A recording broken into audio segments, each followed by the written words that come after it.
बाबा जी की प्यारी सास संगत जी राधा स्वामी जी। संगत जी, एक पूर्ण गुरु सिर्फ अपने शिष्यों से प्यार नहीं करता, उसके लिए सत्संगी और गैर सत्संगी सब एक जैसे हैं। बाबा जी भी हमेशा कहते हैं कि वह मालिक एक ही है और पूरी सृष्टि को उसी ने रचा है। और इस पूरी दुनिया में बहुत लोग ऐसे हैं जिन्हें गुरु की प्राप्ति नहीं हुई, लेकिन तब भी सतगुरु कभी ना कभी उनकी संभाल भी जरूर करते हैं। ऐसे ही एक घटना इस साखी में मैं आपको सुनाने जा रही हूँ। संगत से विनती है कि वीडियो को पूरा सुने और चैनल को सब्सक्राइब जरूर करें। संगत जी, यह उस वक्त की बात है जब डेरे का विकास ज़्यादा नहीं हुआ था। डेरा और डेरे के आसपास का अधिकतर एरिया उस वक्त जंगल की तरह ही था।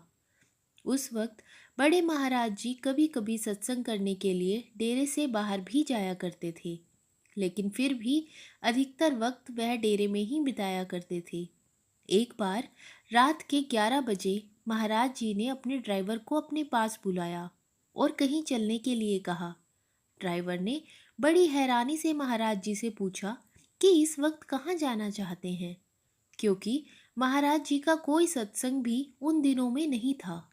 इसलिए ड्राइवर को काफी हैरानी हुई कि इतनी रात गए महाराज जी कहाँ जाना चाहते हैं। तो महाराज जी ने ड्राइवर को जवाब दिया कि ज्यादा दूर नहीं चलना, बस यहीं पास में कोई मेरा इंतजार कर रहा है। यह बात सुनते ही ड्राइवर ने महाराज जी का हुक्म माना और जल्दी से गाड़ी निकाल ली। कोठी के गेट की तरफ जाते हुए जब गेट पर सेवा कर रहे सेवादारों ने महाराज जी की गाड़ी को बाहर जाते देखा, तो उन्होंने कुछ सिक्योरिटी वालों को भी साथ ले जाने के लिए महाराज जी से प्रार्थना की। लेकिन महाराज जी ने इसके लिए साफ मना कर दिया और कहा कि मुझे ज़्यादा दूर नहीं जाना, मैं कुछ ही देर में वापस आ जाऊंगा। आगे चलते हुए महाराज जी ने ड्राइवर से कहा कि गाड़ी को जलंधर वाली रोड पर ले चलो। ड्राइवर ने महाराज जी का हुक्म मानते हुए ऐसा ही किया। कुछ आगे जाकर ड्राइवर ने देखा कि सड़क के किनारे एक गाड़ी खड़ी है और उसमें से कुछ सवारियां गाड़ी के बाहर खड़ी हैं। महाराज जी ने ड्राइवर को उन लोगों के पास गाड़ी रोकने को कहा। जब महाराज जी की गाड़ी उन लोगों के पास जाकर रुकी, तो महाराज जी गाड़ी में से बाहर उतरे। जो लोग उस वक्त गाड़ी के बाहर खड़े थे वह सत्संगी नहीं थे, इसलिए वह महाराज जी को नहीं पहचानते थे। महाराज जी ने उनसे पूछा कि क्या हुआ, आप सब लोग इस तरह यहाँ क्यों खड़े हैं। तब उनमें से किसी ने बताया कि उनकी गाड़ी खराब हो चुकी है। अचानक से गाड़ी के दो टायर साथ में पंचर हो गए हैं और उनके पास एक ही स्टेपनी है। तब महाराज जी ने अपने ड्राइवर से उन लोगों की मदद करने के लिए कहा और महाराज जी ने अपनी गाड़ी में से स्टेपनी निकाल कर उन्हें देने के लिए कहा।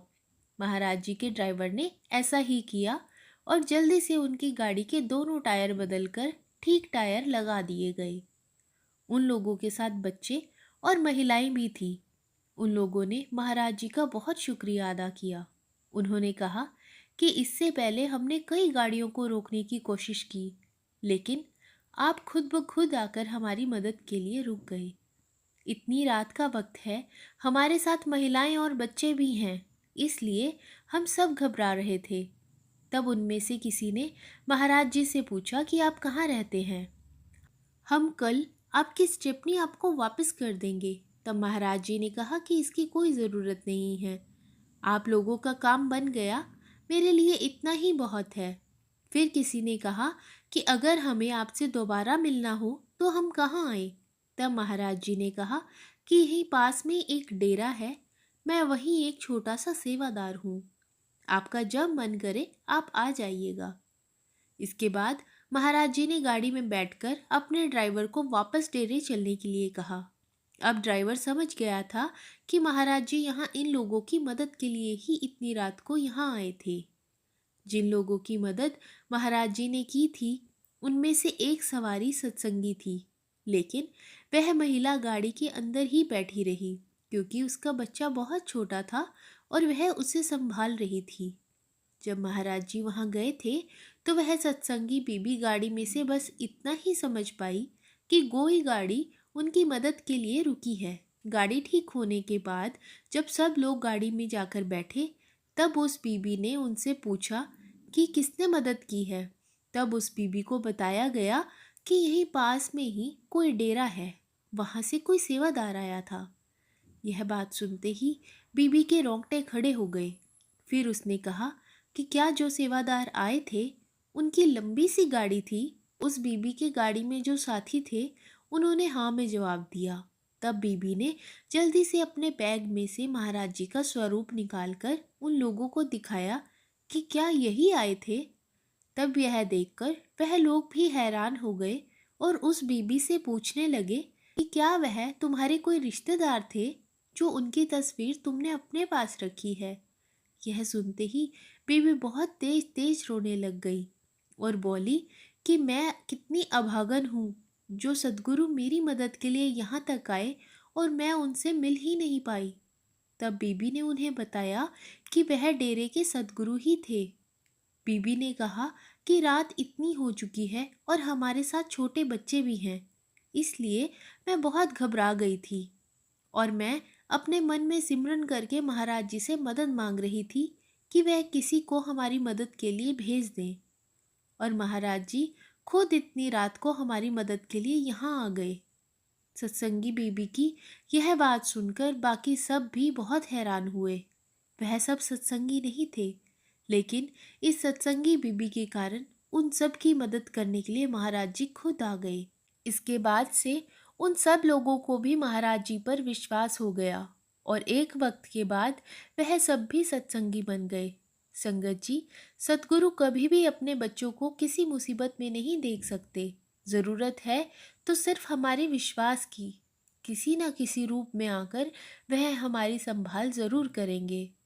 सिर्फ हमें उन पर अटूट विश्वास रखना है। आपने कई बार सुना होगा, एक परिवार में अगर कोई एक सत्संगी भी अच्छे से नाम की कमाई कर ले तो उसके पूरे परिवार के साथ साथ उसके आने वाली कई पीढ़ियों का भी उद्धार हो जाता है। जिन्हें पूर्ण गुरु की प्राप्ति हुई है वह बहुत किस्मत वाले हैं। बाबा जी यह भी कहते हैं कि हम किसी के कर्मों का बोझ नहीं उठा सकते और ना ही हम किसी के कर्मों को हल्का कर सकते हैं। हर किसी को अपने कर्मों का भुगतान जरूर करना पड़ेगा, लेकिन अगर एक परिवार में कोई एक भी उस मालिक के साथ अपना सच्चा रिश्ता जोड़ ले तो आने वाली कई पीढ़ियों तक उस मालिक का साथ और दया मेहर उस परिवार पर हमेशा बनी रहेगी। हम सब इतनी किस्मत वाले हैं कि हमें बाबा जी मिले हैं। हो सकता है हमारी पिछली पीढ़ियों में कोई ऐसी सद्गुरु की प्यारी रूह रही हो जिसने हम सबको भी उस मालिक के साथ जोड़ने में मदद की है। अब हमें भी खुद को इस 84 की जेल खाने से बाहर ले जाने के लिए भजन सिमरन पर पूरा ध्यान देना है। सतगुरु के विश्वास की लाज रखनी है। हमें बिना फल की इच्छा रखे सिर्फ कोशिश करनी है, बाकी वह मालिक ज़रूर संभाल करेगा।